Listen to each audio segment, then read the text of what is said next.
আপোনাৰ কাৰণে শুকুৰ আলীৰ দোকানখন বন্ধ হ'ব। হয়, আপোনালোকে ঠিকে শুনিছে, আপোনালোকৰ কাৰণে শুকুৰ আলীৰ দোকানখন বন্ধ হ'ব। এতিয়া আপোনালোকে ভাবিছে চাগে আমিনো কি কৰিলো। অলপমান ধৈৰ্য ধৰক আপোনালোকে, মই কৈ আছো গোটেই কথাখিনি।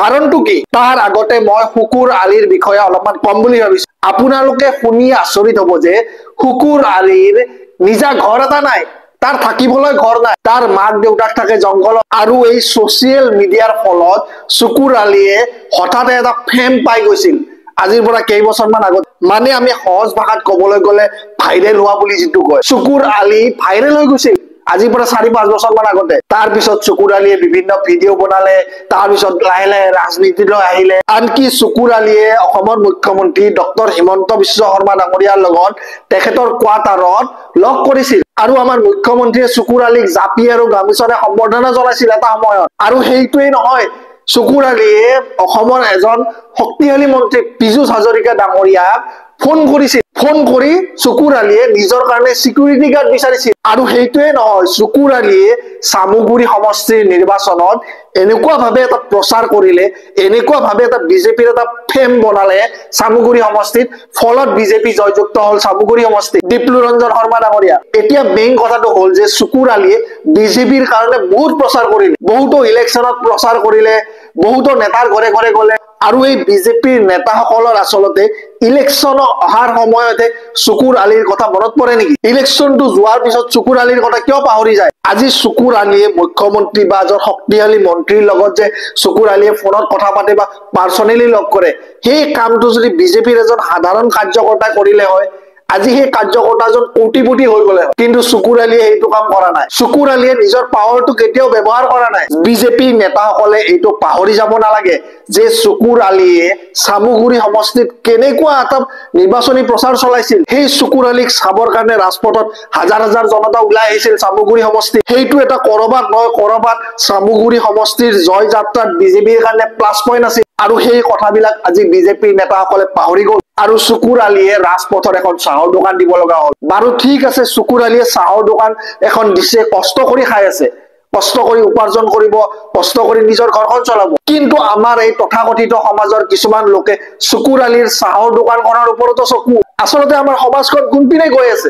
শুকুৰ আলীয়ে ভাবিছিল চাগে মই চাহৰ দোকানখন দি অলপমান ইনকাম হব, সেই টকাৰে মই হয়তো ঘৰটো বনাম, সেই টকাৰে হয়তো মই নিজৰ মাতৃ বা পিতৃক এখন ভাল এখন ঘৰ বনাই দিম, সমাজত ভালকে মই জীয়াব পাৰিম। শুকুৰ আলীয়ে এই দোকানখন দিয়াৰ দিনাৰ পৰাই অসমৰ সংবাদ মাধ্যমসমূহ, অসমৰ যে কিছুমান তথাকথিত ইউটিউবাৰ আছে, ছচিয়েল মিডিয়া ইনফ্লুৱেঞ্চাৰ বুলি যে কওঁ আমি, এই সকল লোকে শুকুৰ আলীৰ দোকানত একদম ভিৰ কৰি দিলে। আৰু ফলত আজি শুকুৰ আলীৰ দোকানত চাহৰ বিক্ৰী অতি কম হৈ গৈছে, বা শুকুৰ আলীৰ দোকানত যিটো হাৰত বিক্ৰী হব লাগিছিল সেইটো বিক্ৰী টোটেলি বন্ধ। হয়তো আৰু এসপ্তাহ মান পিছত শুকুৰ আলীৰ দোকানখন বন্ধ হৈ যাব। ইয়াৰ বাবে আচলতে দায়ী কোন?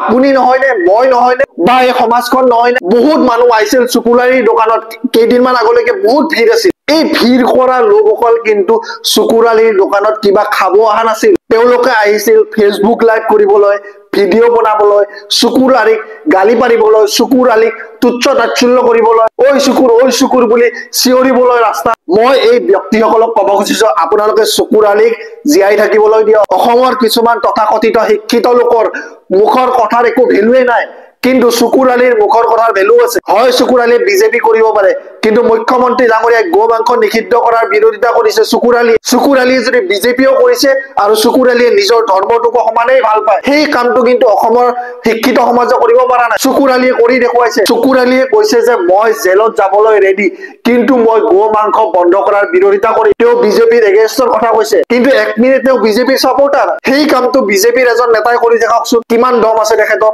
বা সেই কামটো কংগ্ৰেছৰ এজন নেতাই কৰি দেখাওকচোন, কলিজাত কিমান দম আছে তেতিয়াহে ওলাব। সেই দমটো কিন্তু শুকুৰ আলীৰ আছে। অসমত কিমান নিবনুৱা আছে? 6.1%। সেইটো মই কোৱা কথা নহয়, সেইটো অসমৰ মুখ্যমন্ত্ৰী ডাঙৰীয়াই কৈছে। আৰু 6.1%ক যদি আপুনি অসমৰ পপুলেশ্যনৰ লগত ওলাই লয়, প্ৰায় 22 লাখ নিবনুৱা। আৰু সেই নিবনুৱাসকলৰ ৰেজিষ্টাৰ্ড নিবনুৱা, আৰু যিসকল লোক ৰেজিষ্টাৰ হোৱাই নাই তাৰ সংখ্যা কিমান, সেইটো কোনে কাম কৰিব?